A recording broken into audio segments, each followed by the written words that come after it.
It's no secret that the Quran and I have had our differences in the past. But I'm a man of peace and love, so to avoid ongoing hostility and conflict, I'd like to extend an olive branch by sharing my favorite verse of the Quran.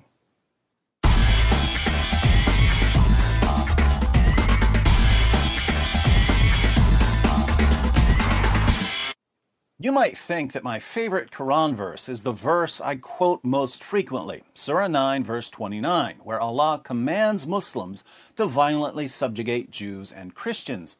But this isn't my favorite Quran verse at all. I just quote it a lot to help people understand 14 centuries of jihad. Since Surah 9, verse 29 isn't my favorite Quran verse, you might think that I'm referring to one of the amusing verses I often use to refute common Muslim arguments. For instance, when Muslims claim that the Quran contains scientific miracles, I like to point out that the Quran says that Dhul Qarnayn traveled so far west he found the place where the sun sets, and that the sun sets in a muddy pool, and that stars are missiles that Allah uses to shoot demons to keep them from sneaking into paradise and listening to his secret plans, and that semen is formed between the backbone and the ribs. As helpful as these verses are, however, they're not my favorite. My favorite verse of the Quran is found in Surah 33, Surat al-Ahzab, one of the most freakishly disturbing chapters of the Quran, and that's saying something. What's amazing about Surah 33 is that, as nauseating as it is, we only have about a third of what it originally said. What we have today is what was left after Muhammad's wives and others sanitized it by removing some of the most abominable and sickening parts. Muslim sources show that more than 100 verses of Surah 33 are now missing. In Abu Ubaid's Kitab Fada'il al-Quran, Aisha declares, Surat al-Ahzab, Surah 33, used to be recited in the time of the Prophet with 200 verses. But when Uthman wrote out the codices, he was unable to procure more of it than there is in it today. Surah 33 in today's Quran only has 73 verses, but it originally had around 200. That's a lot of missing verses, and we know what some of these missing verses said. In Sunan ibn Majah, 1944, we read, It was narrated that Aisha said, the verse of stoning and of breastfeeding an adult 10 times was revealed, and the paper was with me under my pillow. When the Messenger of Allah died, we were preoccupied with his death, and a tame sheep came in and ate it. We discussed the verse of breastfeeding an adult 10 times in my Sheepgate video, which I'll link to at the end of this video in case you haven't seen it yet. In brief, before more than 100 verses were removed from Surah 33, one of the verses said that if a man and a woman aren't married to each other but they need to be alone together for some reason, the woman is required to breastfeed the man 10 times so that he'll feel like her son and won't be tempted to have sex with her. So according to Allah, the proper Islamic way for women to avoid sexually arousing men is to put their breasts into men's mouths this many times. Fortunately, Muhammad's wives had a better understanding of human nature than Allah did, so they conspired to remove that verse and other verses when Muhammad died after he was poisoned to death by a Jewish woman whose family had been slaughtered by Muslims. But in my humble opinion, Muhammad's wives should have taken out the entire chapter. Keep in mind, this is the chapter where Allah gives Muhammad special permission to break the 4-wife limit. Muslims are allowed to marry up to 4 women and girls, but in Surah 33, verse 50, Allah tells Muhammad that he can have as many wives as he wants. How convenient that the man who was receiving the revelations got the most sex partners. This is also the chapter where Allah orders Muhammad to marry the wife of his own adopted son after Muhammad causes the divorce by lusting after her. Since marrying the divorced wife of your own adopted son was frowned upon in 7th century Arabia, Allah decided to abolish adoption in Surah 33, verses 4 to 5. Adoption, of course, is one of the most loving, humane practices in human history, and Allah abolishes it so that Muhammad can have the wife of his own adopted son. Anywho, this utterly detestable chapter is the chapter that contains my favorite Quran verse. My favorite verse of the Quran is Surah 33, verse 53. Surah 33, verse 53 is my favorite verse because it shows beyond any rational doubt what the Quran really is. The historical background of the verse is that Muhammad would sometimes invite people to one of his many houses for dinner. But people would show up early or stay late because they wanted to talk to him and ask him questions. Muhammad didn't want these people hanging around, but he was too shy to tell them that they were annoying him. That's when Allah stepped in and revealed Surah 33, verse 53. O you who believe, enter not the Prophet's houses unless permission is given to you for a meal, and then not so early as to wait for its preparation. But when you are invited, enter, and when you have taken your meal, disperse without sitting for a talk. Verily, such behavior annoys the Prophet, and he is shy of asking you to go. But Allah is not shy of telling you the truth. And when you ask his wives for anything you want, ask them from behind a screen. That is purer for your hearts and for their hearts.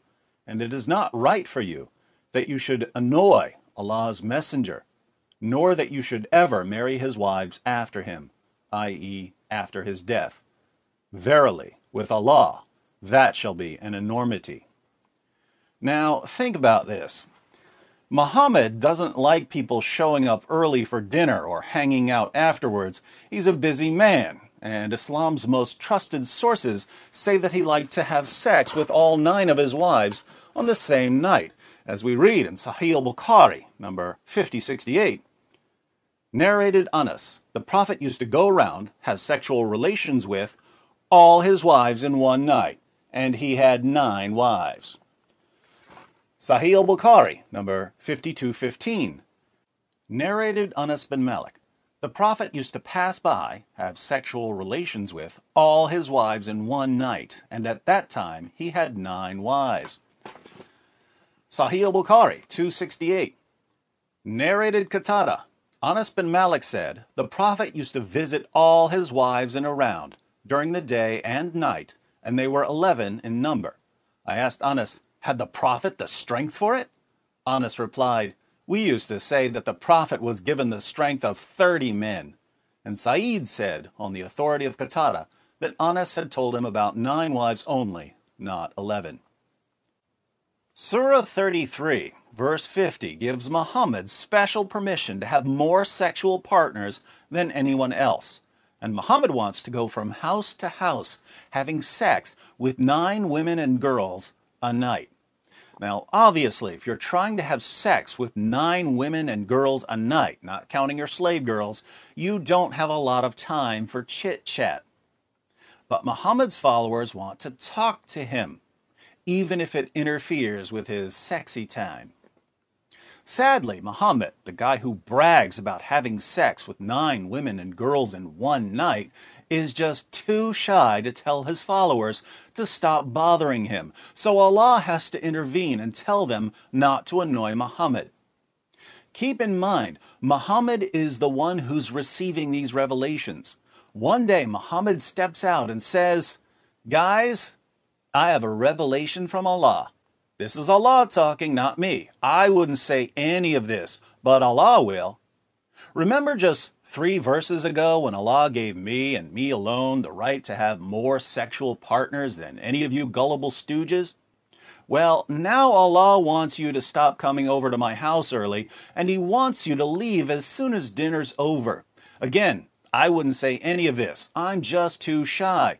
But Allah's not shy. He wants all of you to stop annoying me, stop talking me to death, stop asking me questions when I've got better things to do than spend my evenings with people who are too stupid to see what's going on here.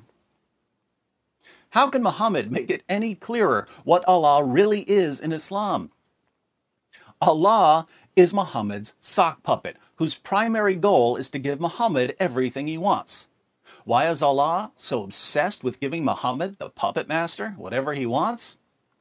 Because Allah is a sock puppet, and that's what sock puppets do. You Muslims bow down 5 times per day to Muhammad's sock puppet. And when we ask how you can possibly believe that this is the true religion, you say ridiculous things like, oh, the Quran's been perfectly preserved, and the Quran's filled with scientific miracles. Why do you say these things? Is it because you've studied the Quran and its history? Of course not. If you took the time to study, you'd know better. You believe that the Quran has been perfectly preserved and that the Quran contains scientific miracles because your leaders, your imams and sheikhs, the puppeteers, keep the puppet show going for you. But instead of getting mad at them for deceiving you, you get mad at me for telling you that you're being used and manipulated. Now, I'm sick of being the bad guy all the time, so I'm not going to tell you that you need to grow up and learn to study for yourself instead of mindlessly believing what your lying leaders tell you. I wouldn't say that to you because I want to be nice. But I'm happy to inform you that I recently received a revelation from Allah.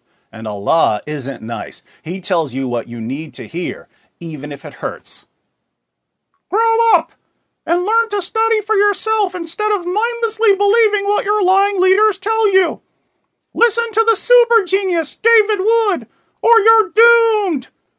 And be sure to watch this video about Muhammad's wives conspiring to remove parts of the Quran. Pretty creepy reducing Allah to a mere sock puppet, don't you think? But Surah 33, verse 21 of the Quran says that Muhammad is the pattern of conduct for mankind. So if Muhammad treated Allah like his personal sock puppet, and Muhammad is the pattern of conduct for mankind, the only way we can avoid treating Allah like this is to reject Islam.